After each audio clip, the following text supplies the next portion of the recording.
I'm Paul Zigo. This is Cinema for Cynics. Kubo and the Two Strings is a really pretty movie to look at. That's the first thing that struck me and probably most everyone else upon starting the movie. The amount of fiddling and craftsmanship that went into the 2016 movie is hard to overstate.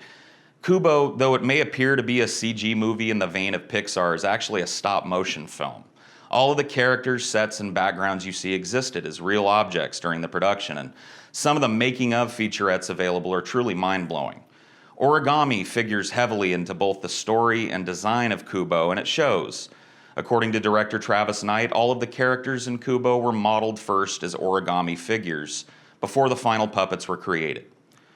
Kubo is also obviously aimed directly at kids, though it does manage to skirt around some of the traps kids' movies fall into.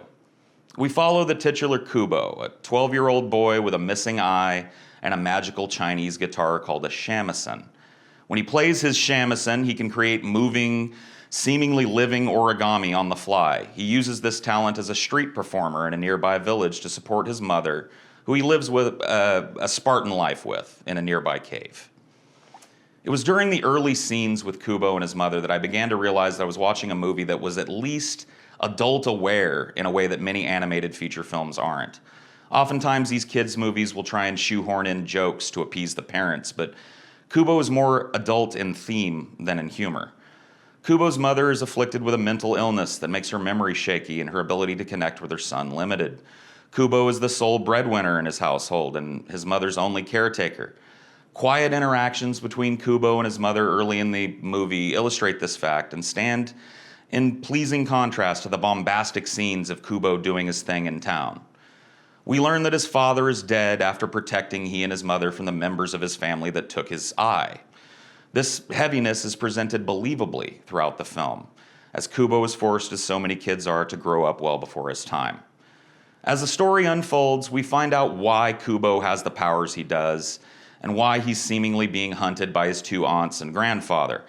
Kubo is presented very much as a fairy tale, and it comes with many of the problems inherent to fairy tales. Things just seem to work out for Kubo. A need arises, a solution appears. Don't know where to go? Just start walking. It'll turn out to be the right direction after all. Missing a key item that you need to progress the story? Oh, what was that you just tripped over? The item you needed? Crazy.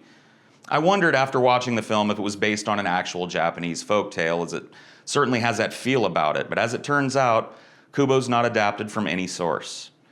As much as I enjoyed watching Kubo's beautiful animation, the story really is its weakest point.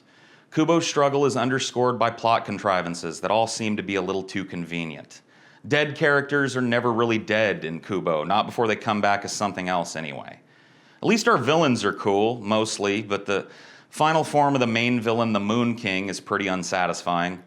TJ said it reminded him of those big beasts the Chitauri aliens in the Avengers invaded with, and I can't disagree. He was far more interesting and menacing as the blind old man we are first introduced to than the ungainly fish turd he becomes. These are just gripes, though.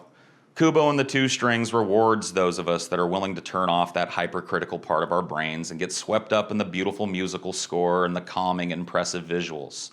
The voice talent is on point here as well. You'll hear, but likely not recognize, Charlize Theron, Matthew McConaughey, Rafe Fiennes, and George Takei. Kubo is worth seeing, if only for the ponderous amount of work that went into it. Its $60 million budget was only rewarded with just under $75 million at the worldwide box office, and that's a shame. Cars 2 made $562 million, and Kubo is a better movie in almost every conceivable way.